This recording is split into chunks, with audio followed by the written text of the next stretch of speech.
Hi, Misha here, and every month Hobby Master releases some new 1/72 scale, also some 1/48 scale, but I don't collect those diecast models. And for May, we have two more in the F-5 Tiger family, ones that I've been pretty excited for and have pre-ordered. These are both from the Royal Singapore Air Force, and they're quite unique because it's their updated model. Over here we have the F-5S single-seat jet fighter, and here we have the F-5T two-seat trainer, but it was also combat capable. Now, I can do a full video with history on the F5 series and the F5 Tiger 2, all that good stuff. Today I just want to talk about these pretty quickly because Singapore was a pretty major user of this aircraft.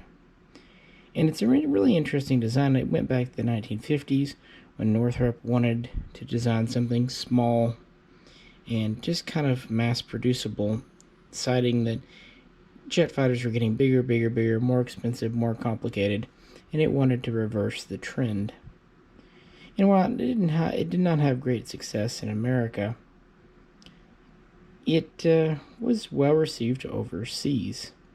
In the initial F5A and B and the RF5 reconnaissance variant did well, but really what brought this aircraft into its own was the International Fighter Aircraft Program, the IFA, in 1970, which resulted in the F-5E, known as the Tiger II. And that's where our first aircraft began life. So the F-5E first flew in 1972, and it was a more capable version, more powerful engines, slightly larger frame, faster, more maneuverable, and could carry a larger payload of up to 7,000 pounds with a total of 7 hardpoints. In 1974, it was joined by the F-5F two-seat version, which, yes, it was a trainer, but also was combat capable. Now, the F-5E had two 20mm cannons. The F-5F had one 20mm cannon, and they were originally designed for the AIM-9 Sidewinder, other air-to-air missiles, as well as dumb and smart bombs later on. For example, this one you can see with two Mavericks on it, air-to-surface, plenty of the original bombs. It could also take rocket pods, napalm, what have you. Well, in 1976, the city-nation of Singapore was intent on expanding its military. Thus, in 78, it would order the F-5 from Northrop, and these would be delivered in 1979. The initial order was the largest. They had 18 E models and 3 F models to be used as trainers. And these were well received, so much so that 6 more E's were ordered in 1981. These are delivered in 82. This let them equip 2 squadrons. In 1982, they would also order 3 more F's, 2-seaters. It's kind of funny because these were delivered in 83, but not directly to Singapore. They actually were delivered to Scotland, where Singapore's Air Force pilots would take delivery and then bring them home. I don't know, I find that kind of funny. And then in 85, they would order 6 more E's, single-seat fighters. These would be delivered that year, so presumably Northrop had them on hand. And then the final order would be placed the next year in 86. It would be for 3 more F 2-seats and 5 more E single-seaters. And the Fs would be delivered at the end of 1987, and the E's would be delivered in the summer of 1989. And this pretty much closed out the production line at Northrop on the F-5 Tiger II. Now, the original F-5, they constructed about 850, so not a small number. But the F-5E, F-5F series, they built 1,400. So that's a success by anyone's measure. And so, in the 80s, Singapore would operate 30, then 36, and ultimately 44 of these. And they were extremely well received.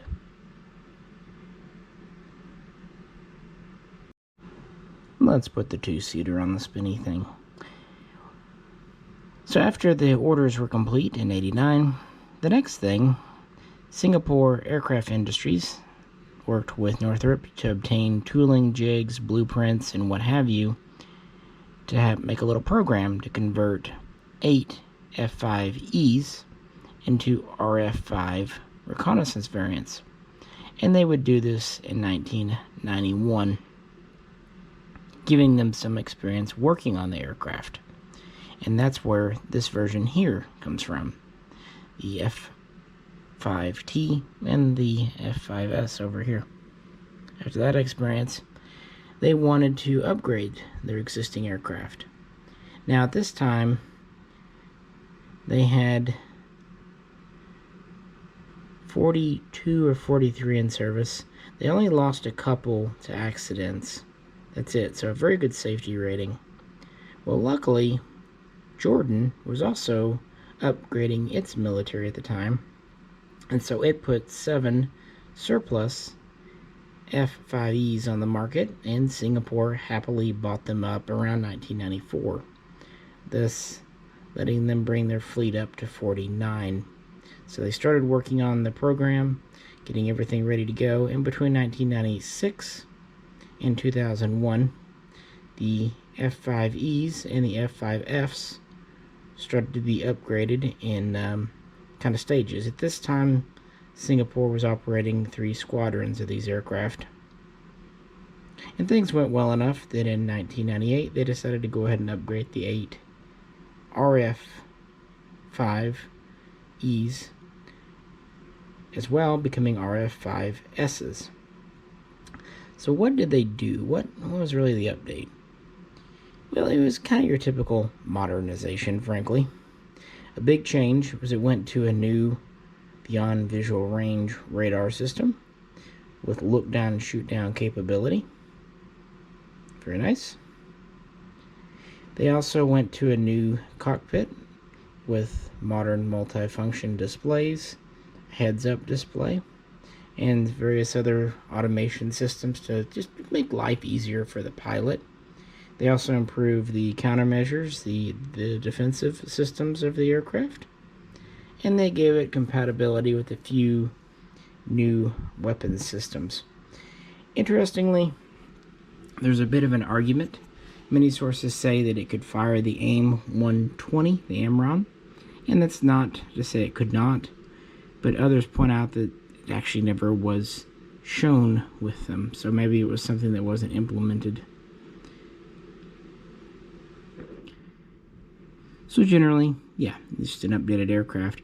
Now, they did have to remove the cannon in this version here, and one of the 2 cannons in this version over here to make room for the new avionics.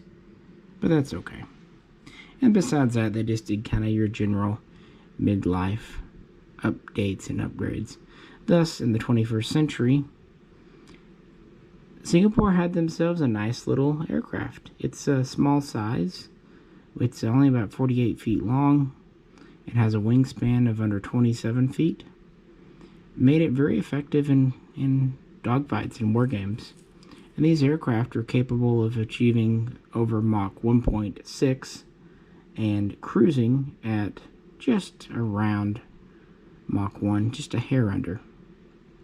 And they're able to operate over 50,000 feet.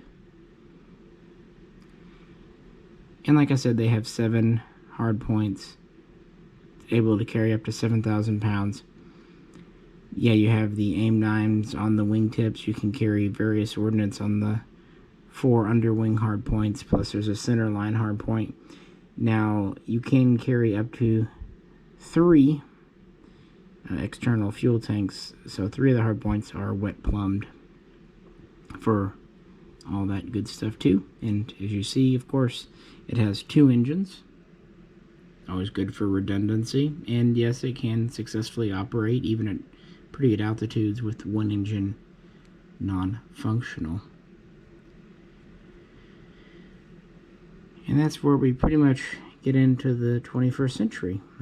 They're not really ever used in combat as such. They're there for Singapore to be able to defend itself. Originally, Australia, its ally, provided some air defense, interception, patrol, but thanks to the F-5, Singapore was able to begin doing that for itself in the early and mid-80s. Always a good thing for a nation. So this F-5T, pretty straightforward as a model. It just has the wingtip missiles. It also comes with a centerline fuel tank.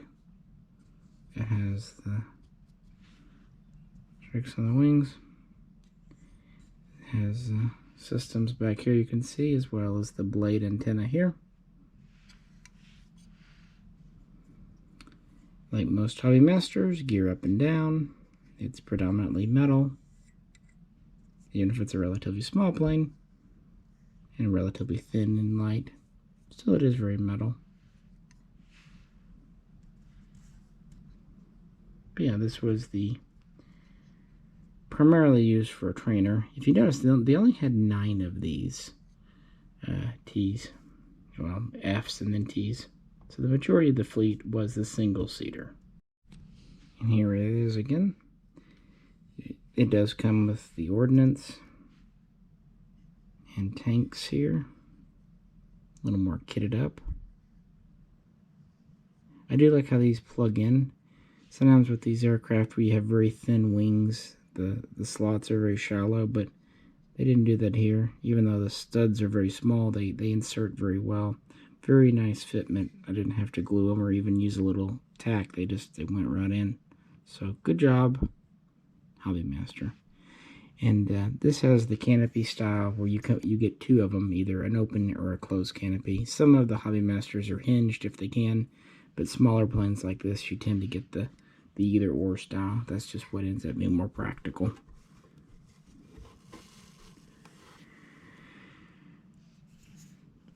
So yeah, everything was updated, including the Jordanian aircraft, and things were going well.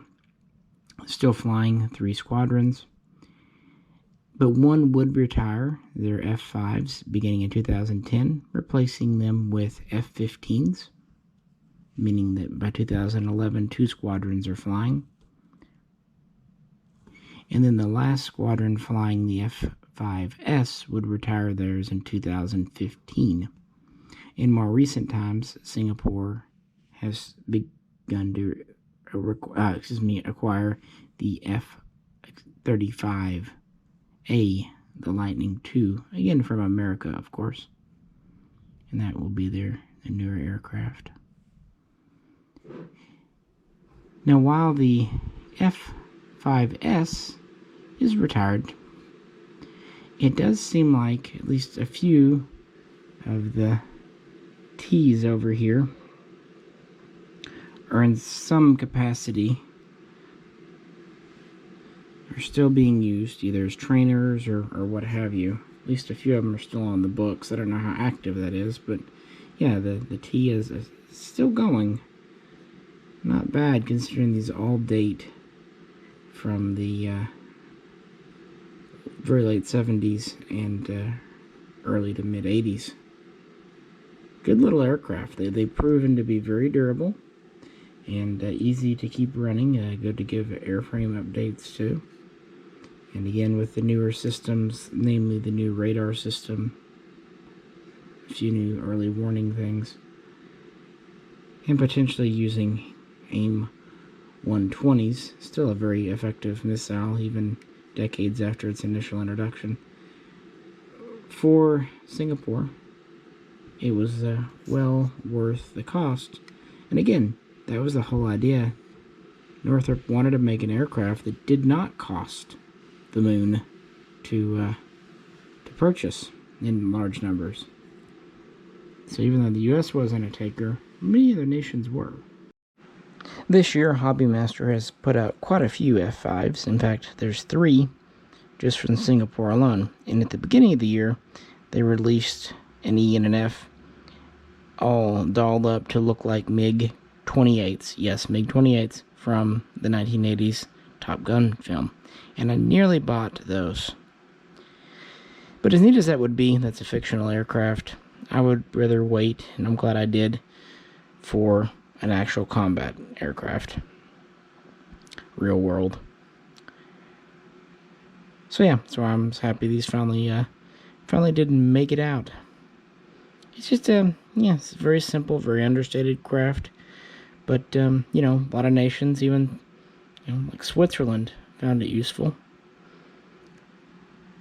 And it did the job very well. It's inexpensive and easy to maintain defensive fighter, and it really played to its strengths of maneuverability, small size, 2 engines, decent payload. And these have been used very successfully by the U.S. Navy and even U.S. Air Force as aggressor aircraft in war games and what have you. So that part of Top Gun was absolutely true. So what do you think of these? Neat to see, because this was an indigenous upgrade program, again from Singapore aircraft industry, done in the 90s. What do you think? I think they're neat. Also, they don't take up a ton of room on a shelf. That's always appreciated.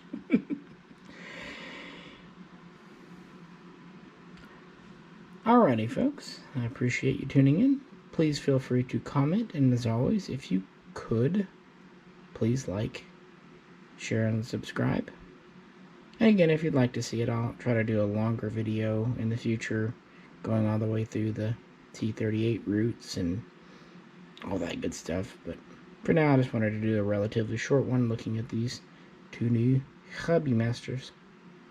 This is Misha, and I'll catch you very soon next time.